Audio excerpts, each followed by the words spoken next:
তার নিরিখ বর্জক ঠিক আছে, তাকে কখনো মদনে ঘুরাইতে পারে না। আমার কালু সব কিনে রাখতে পারে।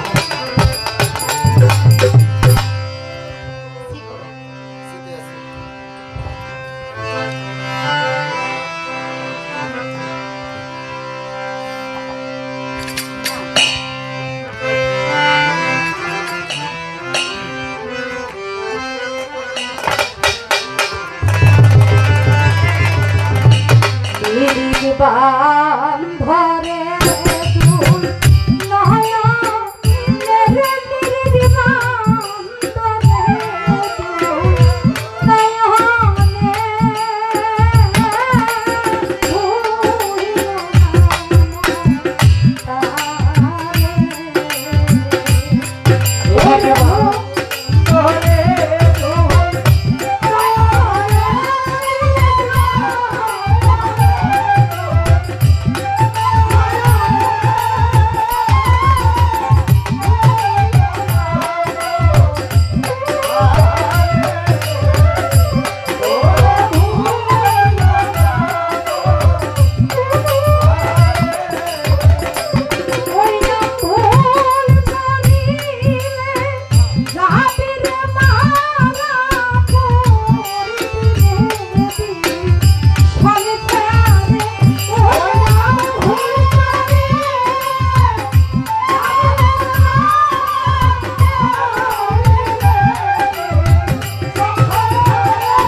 কেউ কেউ বলে দুটি ফল।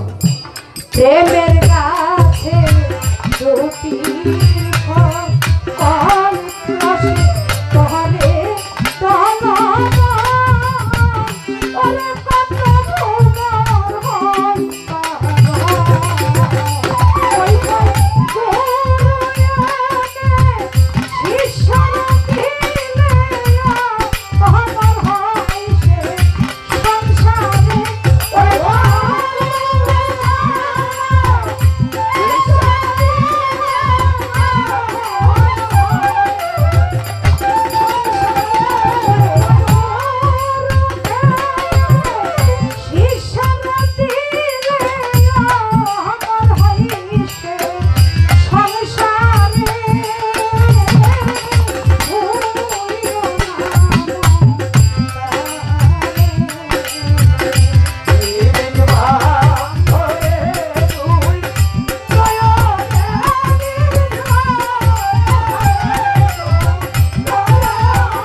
সাহাতাই কয় মনে রে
আউলিয়া, আপনারা তো নাম জানেন তাই না? আমার থেকে আপনারা ভালো জানেন। ৩-৩৬ বছর মায়ের আদেশে জঙ্গলে সেই প্রেমের মানুষকে খোঁজার জন্য ৩৬ বছর জঙ্গলে গিয়ে ইবাদত করছে। ৩৬ বছর ইবাদতের পরে যখন বাড়িতে ফিরে আসছে, মাই কয় বাবা রে, তোর ইবাদত তখনই কবুল হবে যখন তুই কোন কামেল গুরুর হাতে গিয়ে আত্মসমর্পণ করবি। কার কাছে যাবে? নদীর ওই পারে বুয়ালি কলমদার নামে একজন আল্লাহর মস্ত বড় ওলির বাড়ি। আপনারা জানেন, উনি যখন বুয়ালি কলমদারের বাড়ির দিকে রওনা করলেন, মাঝখানে নদী, নদী পার হবে কি করে একটা কাগজের নৌকা বানাইলেন। জানেন না জান আপনারা? কাগজের নৌকা বানাইয়া ওই নৌকা দিয়া পার হয়ে যাবে। ওই বুয়ালি কলমদার যেই জায়গাটার মধ্যে ভক্তদেরকে নিয়ে বসা ছিল, ওই জায়গা থেকে জানালা দিয়া মাথা বের করে দিয়া দেখে এক পাগল আসতেছে। ওই কোনো ঘাটে নৌকা নাই, নৌকা ছাড়া একটা কাগজের নৌকা বানাইয়া পাগল যে পাড়ি দিয়ে আসতেছে। বুয়ালি কলমদার মনে মনে চিন্তা করে, এই পাগল তো সামান্য পাগল, এই পাগল তো সামান্য পাগল না, পাগলরা একটু পরীক্ষা করা দরকার। বুয়ালি কলমদার উনি 12 বছর পানির নিচে সাধনা করেছিল। পানি ওনার কথা শুনতো। পানিকে বলে, পানি তোর পানির মধ্যে এমন ভাবে ঢেউয়ের পাক শুরু করবি, ওই পাগল যেন কোনো মতেই ওই নদীর মাছ দরিয়া থেকে, মাঝখান থেকে ও যেন পারে ভিড়তে না পারে। আজকে দেখি ওর কেরামতি কত দূর। যখন এমন অবস্থা শুরু হয়ে গেছে, শেখ ফরিদ মনে মনে চিন্তা করে, এটা তো সাধারণ কোনো কাজ না, আকাশে কোনো মেঘ নাই, অথচ নদীর মধ্যে ঘূর্ণিঝড় শুরু হয়ে গেছে, এটা নিশ্চয় কোনো ব্যক্তির কারামত। লক্ষ্য করে চেয়ে দেখে বুয়ালি কলমদার তার ঘরের মধ্যে এই জানালা দিয়া মাথাটা বের করে দিয়ে এই কাজ কইরা পয়সা পয়সা দেখতাছে। উনি ডাক দিয়া কয়, বুয়ালি কলমদারের মাথার মধ্যে দিলে শিং উঠে যা, উনি যেন মাথাটা ঘরে দিতে না পারে। এখন মাথা টানাটানি করে, এখন মাথা তো আর ঘরে নিতে পারে না, মাথার মধ্যে শিং হয়ে গেছে। কয়, তো আমার চাইতে বড় পাগল। নদীরে কয়, নদী তোর কম্পন থামাইয়া দে, তোর ঢেউয়ের স্রোত থামাইয়া দে, আর নৌকা পারে ভিড়তে দে। যখন নৌকা পারে ভিড়ছে, তখন উনি ডাক দিয়ে কইতেছে, শিং তোরা গায়েব হয়ে যা, ওনার মাথা ভিতরে, মাথা ভিতরে নিয়ে গেছে। ডাক দিয়ে কয়, বাবা তুমি কোথায় যাবা, কেন আসছো? কয়, মায়া আপনার কাছে পাঠাইছে। দেখেন, যাহার বদন দেখা মাত্র মনেতে পায়ানন্দ, তার পণ বল গোবিন্দ বলে, সেই তো স্বয়ং গোবিন্দ। তার প্রতি অঙ্গে প্রতি অঙ্গ করিও গোবিন্দের সঙ্গ, অথনিবে প্রেম তঙ্গ, তার তাপিতা তার হবে। কাউকে দেখা যদি ভালো না লাগে, মন থেকে যদি ভক্তি না জাগে, কারো কথাই কিন্তু মুরিদ হইতে যায় না। যদি দেখা ভালো লাগে, কি বাবা যেমন কালো কুৎসিত মানুষ থাকুক, যদি আপনার দেখা মাত্র তার প্রতি মহব্বত জাগে, উনি আপনার জন্য প্রযোজ্য, আপনি তার কাছে নিজেকে ছুপে দেন। বুয়ালি কলমদারের কাছে গেছে। বাবা কেন আসছো? ভাই মাই পাঠাইছে আপনার কাছে মুরিদ হওয়ার জন্য। নিজে কিন্তু যাই নাই, মাই আদেশ করছে, মাই পাঠাইছে আপনার কাছে মুরিদ হওয়ার জন্য। কয়, বাবা মুরিদ করতে পারি, আমার একটা শর্ত আছে। বলে কি? একটা মুরগ দইরা দিয়া দিছে, যে এই মুরগটা যাইয়া তুমি জবাই করবা, এমন জায়গায় গিয়ে জবাই করবা যেখানে কেউ যেন না দেখে। নিয়ে গেছে জঙ্গলের ভিতরে, যেই জায়গায় যায় ওই জায়গায় পশু পাখি কাউরে না কাউরে দেখতে পায়। এমন এক জায়গায় গেছে, গিয়ে ওখানে পশু পাখি বন জঙ্গল কোনো কিছুই নাই, ধুধু মরুভূমি। ওই জায়গায় গেছে জবাই করার জন্য, জবাই করবে। এমন সময় মনে পড়ছে, কেউ না দেখলে আমার আল্লাহ তো দেখতেছে। কি বাজার? কেউ দেখো আমার আল্লাহ তো দেখতেছে। এই কথা চিন্তা করে মোরগ নিয়ে আবার ঘুরে চলে আসছে। কয় বাবা মোরগ জবাই করো নাই? কয় না। কেন? বলে আপনি না বলছিলেন এই মোরগটা যেখানে জবাই করবো আমার কেউ যেন না দেখে। বলে কেন? তুমি যেখানে নির্জন জায়গা ওখানে চলে যেতে পারলা না? কই গেছি। আমি কোনো জায়গা বাদ থুই নাই। কই তাইলে কোনো একটা জায়গা পাইলা না তুমি মোরগটা জবাই করার জন্য? কই পাইছি। কোনো মানুষ নাই, গাছপালা কোনো কিছু নাই, পশু পাখি নাই। আমি যখনই জবাই করব তখনই আমার মনে পড়ে গেল কেউ না দেখলে আমার আল্লাহ তো দেখে। আমি আর জবাই করতে পারি নাই রে। বলি কলমদার গুইরা টান দিয়া জড়াইয়া বুকের মধ্যে নিয়ে বলছে বাবা তোরে মুরিদ করার উপযুক্ত আমি নই, তুই চলে যা। কোথায়? তুই চলে যা। খাজা বাবার একজন পাগল আছে রে কুতুবউদ্দিন বখতিয়ার, তুই তার কাছে চলে যা। চলে গেছে। যখনই কুতুবউদ্দিন বখতিয়ার কাকির বাড়ির কাছাকাছি গেছে, ওবা যান দেখবেন কোন প্রিয় মানুষ যদি বাড়িতে আসতে চায়, যেমন কোন সন্তান যদি দূরে যায়, বাবা মা ওই সন্তান বাড়িতে আসবে, বিদেশ থেকে আসো, একবার বাবাই ঘরে যায়, একবার বাইরে বেরোয়, বেরোলে কখন আমার বুকে আসবে। আমার কুতুবউদ্দিন বখতিয়ার কাকি একবার ঘরের ভিতরে যায়, আবার বাইরে বেরোয়, আবার ঘরের ভিতরে যায়, আবার বাইরে বের হয়। অপেক্ষা করতেছে পাগলটা কখন আসবে। জীবনে একদিনও কিন্তু দেখে নাই, তবু তাদের জন্মান্তরের ভালোবাসা। যে যাহারে ভালোবাসে ওই জায়গায় বলছিলাম চলে গেছে। কুতুবউদ্দিন বখতিয়ার কাকি দেখা মাত্র টান দিয়া বুকের মধ্যে নিজে শেখ ফরিদরে আমি কতদিন ধরে তোর অপেক্ষায় বসে বসে বাবা এত দেরিতে কেন?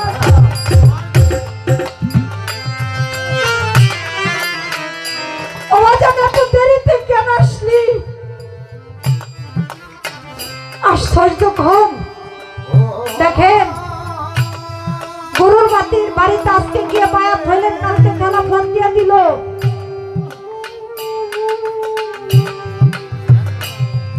এত সস্তা কিন্তু না। এত বড় একজন বুজুর্গান ব্যক্তি শেখ ফরিদ যখন কুতুবউদ্দিনের দরবারে গিয়েছে, বলছে বাবা আমি আপনার কাছে মুরিদ হওয়ার জন্য এসেছি। ডাক দিয়ে বলছে পাগল রে, মুরিদ তো তোরে করবো, কিন্তু আমার যেটু পরীক্ষা আছে। বলে বাজান কি পরীক্ষা? বলে আমি যে তাহাজ্জুদের নামাজ পড়ি, আমারে 12 বছর আমারে রাত্রে ওইটা এই তাহাজ্জুদের নামাজ পড়ার জন্য পানি গরম করে দিতে হবে। একদিন যদি এই পানি গরম করতে ভুল করিস তাহলে পুনরায় আবার 12 বছর তোকে শাস্তি ভোগ করতে হবে। 12 বছর একদিনও ভুল হয় না বাজান। গুরুর প্রেমের খেলা যে খেলে সেই জানে। স্বর্ণকারে যেমন স্বর্ণ পুরাইয়া পুরাইয়া ঘাটি করে রে, একজন গুরুর কাছে গেলে একজন ভক্তকেও আপনি পুরাইয়া পুরাইয়া ঘাটি করে। শেখ ফরিদ 12 বছর পানি উঠাই, মাত্র একদিন বাকি। 12 বছর পার হয়ে গেলেই তাকে খেলা ভোট দিয়ে সে তাকে বুকে টেনে নিবে। এমন সময় ওই যে 12 বছরের একদিন পানি উঠাইতে গেছে, যখনই পানি গরম করতে গেছে হাড়িটা নাইতে গেছে, বাজার পানি দিতে পারে নাই, আবার শাস্তি বাইরে গেছে 12 বছর। আবার 12 বছর পরে একই ঘটনা ঘটছে। 3 বারং 36 বছর পরে যখন 36 বছর হয়ে গেছে, শেখ ফরিদ পানি গরম করতে গেছে, গিয়ে দেখে সারা নগরে কোথাও আগুন নাই। বাবা জান এখন তো ম্যাচ আছে, তখন কিন্তু মেজবাতি ছিল না। তখন পাথরে পাথরে ঘর্ষণ করে আগুন জ্বালাইতে হইতো। যেই পাথর দিয়ে আগুন জ্বালাবে কোথাও কোনো আগুন নাই, শত চেষ্টা করেও পারে নাই। চাইয়া দেখে যজনা নদীর ওই পারে একটা বাড়ি দেখা যায়। এই বাড়ি সাধারণ কোনো বাড়ি না, এইটা একটা বেশ্যা বাড়ি। আপনারা জানেন নদীর ঘাটে গিয়ে দেখেন নদীতে কোনো নৌকা নাই, কাঁপতেছে। দয়াল গো, এমনি ভাবে কি আমার জীবন বিফলে যাবে? আমার কি গুরু দর্শন কখনোই হবে না? নদীর পরে গিয়ে কাঁদতেছে। এমন সময় দেখে একটা মরা লাশ নদী দিয়ে ভাইসা আসতেছে। বাবা, সাধারণ মানুষের লাশ উজান থেকে ভাটিতে যায়, আর প্রেমের মরা কখনো ভাটিতে যায় না, ভাটি থেকে তারা উজান ওই লাশ ধরে পরে চলে গেছে। গিয়ে দেখে হাজারি বেশ্যার পতিতালয়। গিয়ে হাজারি বেশ্যার কাছে গিয়ে বলছে, মা গো, আমাকে একটু আগুন দেবে? হাজারি বেশ্যা ডাক দিয়ে বলছে, ওর রূপ দেখে পাগল হয়ে গেছে। ডাক দিয়ে বলছে, শেখ ফরিদ রে, এইখানে কেউ আগুনের জন্য আসে না, এইখানে আসে মানুষ দেহের আগুন নিবাইতে। তুই দেহের আগুন নিবাই এইখান থেকে চলে যা।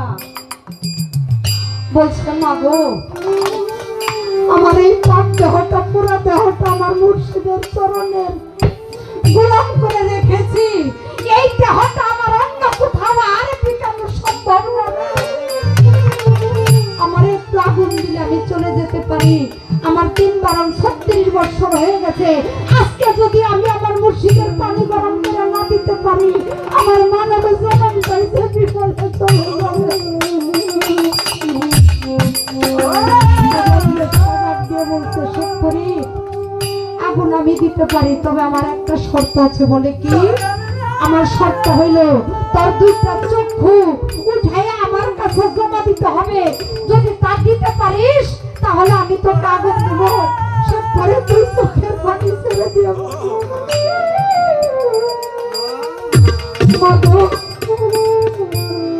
যেই মালিককে দেখার জন্য এত বছর অপেক্ষায় আছি, এই 2টা চক্ষু যদি তুই দিয়ে যাস, আমার মুর্শিদের মুখটা মালিক কেমন করে দেখবো? তুই আমার একটা নয়ন রেখে আমার আগুন দেওয়ার বাকি নয়নটা দিয়ে যেন আমি আমার মুর্শিদকে দেখতে পারি।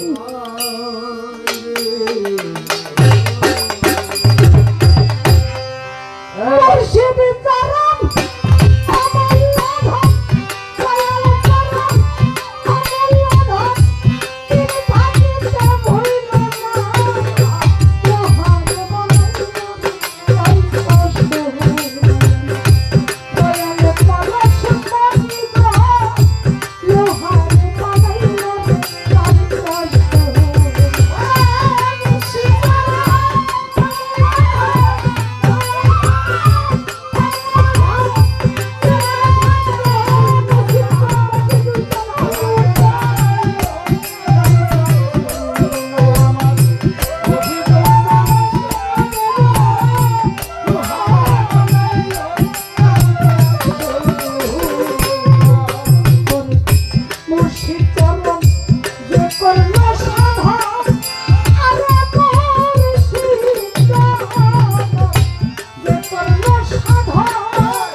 বর্জক ঠিক আছে,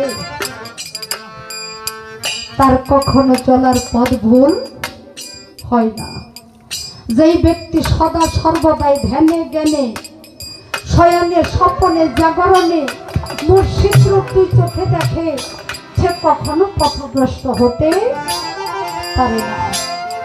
একটা চক্ষু উঠাইয়া দিয়ে আর একটা চক্ষু নিয়ে আগুন নিয়ে যায় পানি গরম করে আমার কুতুবউদ্দিনের সামনে পানি নিয়ে আসছে। এই বদন খানি রক্তে ভাইসা যাইতেছে। বাবা, অতিরিক্ত রক্ত যদি শরীর থেকে প্রবাহিত হয় তার ওজন নষ্ট হয়ে যায় না, শরীর নাপাক হয়ে যায় না। ডাক দিয়া বলছে, তোর পানিটা আমি অজু করবো না। বলছে, দয়াল কেন? দয়াল গো, 36টা বছর ধরে তোমার চরণের গোলামি করতেছি, এই গোলামকে তুমি বঞ্চিত করো না। বলে, তুই অপবিত্র অপবিত্র দেহের ভজন সাধন পঠন গুরুর দরবারে কবুল হয় না রে। ডাক দিয়া বলছে, দয়াল গুরু, আমার মনটা তো পবিত্র, আমি আমার দয়ালের হুকুম রক্ষা করতে আজকে এই কাজ করেছি। বলে, তুই কি করেছিস? যখন ঘটনার পূর্ণ বর্ণনা করেছে যে আমি একটা চক্ষু বন্ধ রাইখে আর একটা আমি আগুনাই না, আমি আমার দয়ালের সেবার জন্য পানি রেডি করছি। আমার কুতুবউদ্দিন জালালে হালিয়াতে একবার ওই চোখের দিকে তাকাইছে, দেখে আগে যেই চোখটা ছিল ওই চোখের যে পাওয়ার ছিল ওইটা দিয়ে সে 6 মাস ঘুরে কি হইতেছে বা 6 মাস সে ওই রাস্তায় কি হইতেছে দেখতে পারত। এখন যেই চোখ গুরু দান করছে এই চোখ দিয়ে আরস করছিল হুকুম সমস্ত পাগল রে। গুরুর ধ্যান বর্তক যদি ঠিক থাকে তাহলে তার ভরা কখনোই অকলে ডুবে যায় না।